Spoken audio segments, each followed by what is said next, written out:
Hello, welcome to 10 Ways to Be an Awesome Board Member, or How to Provide Good Governance to Your Nonprofit or Charity. My name's Allison Bruin and I'm a consultant in Vancouver, BC. Serving on a board is an excellent thing to do for your community, but it can also be very confusing. What is your role? What should you do to ensure your impact on the organization is a positive one? Follow this list of top 10 ways to be an awesome board member and you will officially be a superhero. Number 1, exercise due diligence. Due diligence is one of those legal terms that actually means what it sounds like. It means be diligent. It means take care, think about it, be careful, pay attention, apply your personal and professional knowledge reasonably and with forethought. The law expects everyone to act like a reasonable person, and in the case of acting as a board member, it means you will do your very best. If you don't and something bad happens, you may be negligent, or in extremely bad situations, even criminal. Be careful and attentive, aka diligent, and you will be just fine.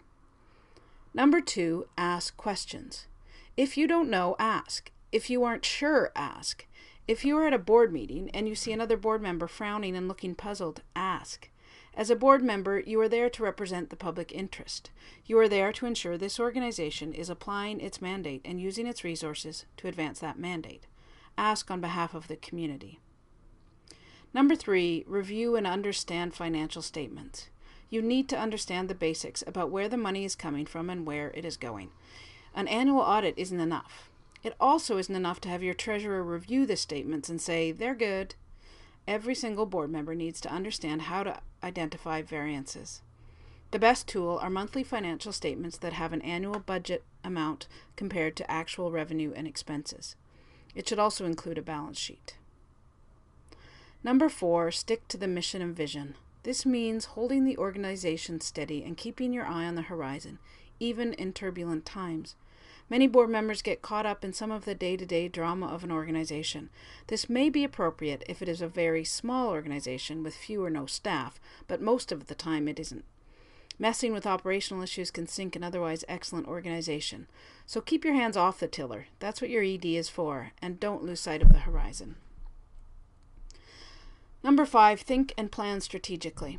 When you look at the organization, you should be pulling back, considering the organic whole, the forest, not the trees. In a crisis, strategic thinking will help you lead the organization through the forest and out the other side. A strategic plan shows everyone how you intend to lead them there. But don't think about the forest without understanding the trees. This is a metaphor, by the way. It means consult and engage your staff in developing your strategic plan. They know the trees intimately. By engaging them, you ensure they believe you are taking care of the organic whole and that you believe in them. Number 6, conduct meaningful performance reviews of your executive director annually. The emphasis here is on meaningful and annually. Your ED or CEO is your main responsibility as a board member. Make sure your board has the right person in place. Include in your performance review a structured consultation with a range of those she or he interacts with to ensure they are effective in their leadership role. By checking in annually, you give the ED a scheduled chance to reflect and plan. If it turns out she or he isn't the right person, act with intelligence, strength, and due diligence in addressing this. The longer the wrong person is in the role, the deeper the organization may sink. Number 7, consider the risks and manage them. We often hear the term risk management without truly being clear what it means. It means legal liability. It means things happening that put the organization at risk of legal problems that could cost the group money and time. You have to be a lawyer or a very special kind of person to want to tangle with the legal system. As a board member, you play a key role in identifying potential risks and overseeing the management of them. Note that this is about risk management, not risk avoidance. The key is for an organization to take as much risk as it can handle, given its capacity, mandate, and long-term sustainability. Following these 10 ways of being the super board member is one important way to mitigate risk. Another is maintaining appropriate insurance, and a third is having the right staff who know what they're doing. Number 8, participate in fund development. For some organization, this means a donation, but not all boards require this, and for some it may not be appropriate. However, it is your job to make sure the organization has the resources it needs to survive and thrive, so you need to contribute to the effort.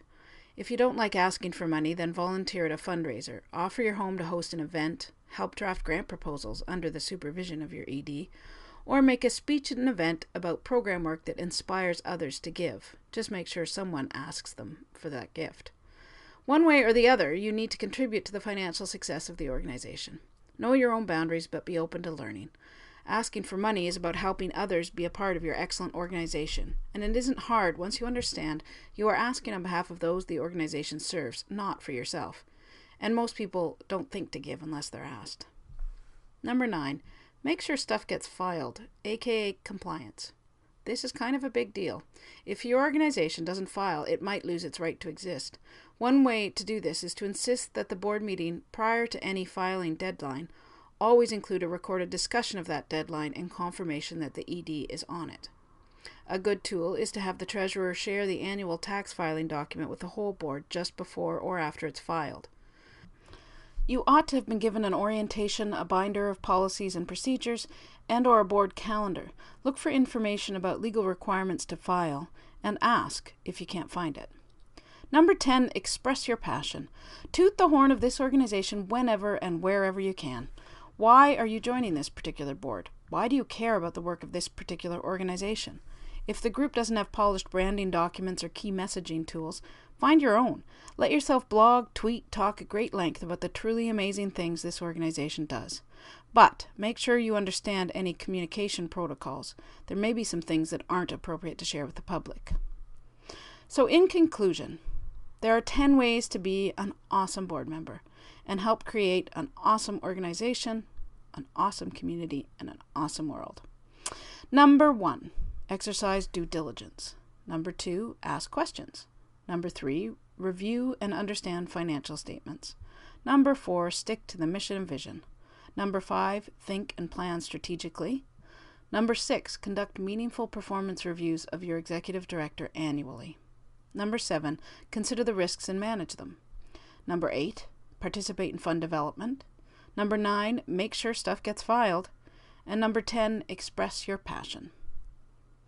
If you need any help, there are lots of excellent resources out there. If you'd like a list of them, please email me at allison@allisonbruin.com. Thanks so much.